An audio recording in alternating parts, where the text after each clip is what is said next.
Jadi kalau Anda ingin belajar tentang Islam, ingin mendalami tentang Islam, maka hadis ini menunjukkan kepada kita pokok-pokok keislaman. Jadi jangan sampai masuk Islam belajar yang tinggi-tinggi dulu, tidak. Allah itu tidak akan pernah menerima istighfar yang belum bersyahadat. Tidak ada faedahnya Anda istighfar karena Anda belum bersyahadat.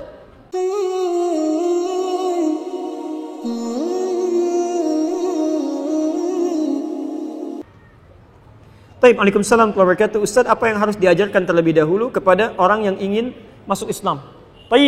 Pertama, hadis riwayat Muslim, nomor hadis yang ke-8, jilid pertama, Kitabul Muqaddimah, posisi paling kiri sebelah atas dari Abu Hurairah. Mana penghapusnya? Baik. Jazakallah khair. Untuk antum, hadis riwayat Muslim, nomor hadis 1893. Masya Allah. Man dalla ala khairin falahu ajruhu mithla ajri fa'ilihi min ghairi an yankusa min adri syai'. Siapa yang menunjukkan pada kebaikan, memfasilitasi kebaikan, dia mendapat pahala yang sama dengan yang mengerjakan tanpa dikurangi sedikit pun. Antum yang ngapus insya Allah dapat pahala yang sama dengan menulis tanpa dikurangi sedikit pun. Masya Allah. Karena itu supaya dibagi-bagi saya nggak nulis dulu sebentar ya. Sebentar, supaya kita tahan pelan-pelan. Hadis Muslim nomor hadis yang ke-8. Babul Muqaddimah. Kalau nggak punya hadis Muslim, kitab Muslim cari di Al-Arba'in. Itu lebih singkat, 42 hadis. Hadis nomor kedua, hadis Jibril. Perhatikan kalimatnya. Malaikat Jibril, singkatnya, dari Umar bin Khattab radhiyallahu taala anhu, datang kepada Nabi Muhammad SAW menyamar jadi manusia. Kata Umar, "Bainama nahnu julusun 'inda Rasulillah." Ketika kami sedang duduk-duduk santai bersama Rasulullah SAW. Antum bayangkan sahabat itu, orang-orang baik dekat dengan Nabi, dalam keadaan santainya pun ingin ngobrol santai, yang dicari orang baik. Itu manhaj kita. Jadi kalau Anda ingin bergaul dengan siapapun di kantor, bertetangga dan sebagainya, cari orang baik. Karena orang baik itu dalam candanya saja pasti ada manfaatnya.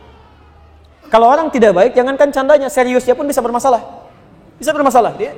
Maka mereka mencari Nabi SAW, duduk dengan Nabi. Tiba-tiba ittala alaina rajulun syadidu bayadis thiyabi. Tiba-tiba datang seorang laki-laki di hadapan kami, pakaiannya putih bersih. Syadidus sawadis sa'ari, rambutnya hitam mengilat. La yura alaihi atharus safari, tidak nampak di wajahnya bekas-bekas capek perjalanan. Wala ya'rifu minna ahadun, dan kami enggak kenal siapa dia.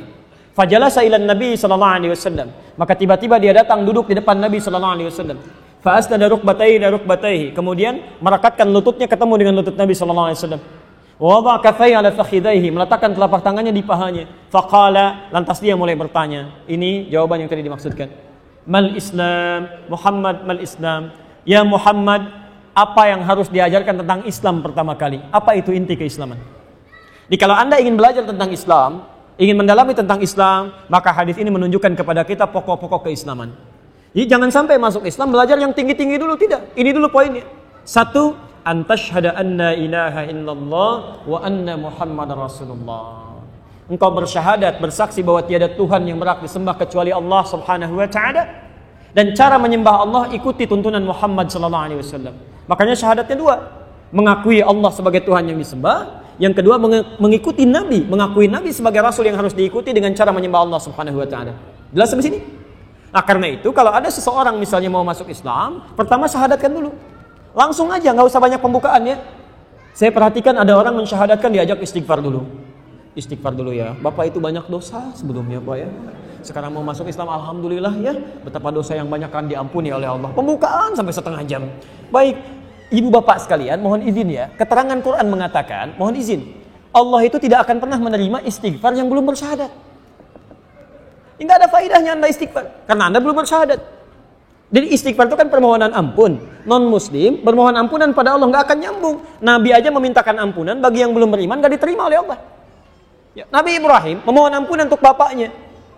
Nabi Nuh alaihissalam mohon ampunan untuk anaknya karena dia belum mau berislam, nggak diterima.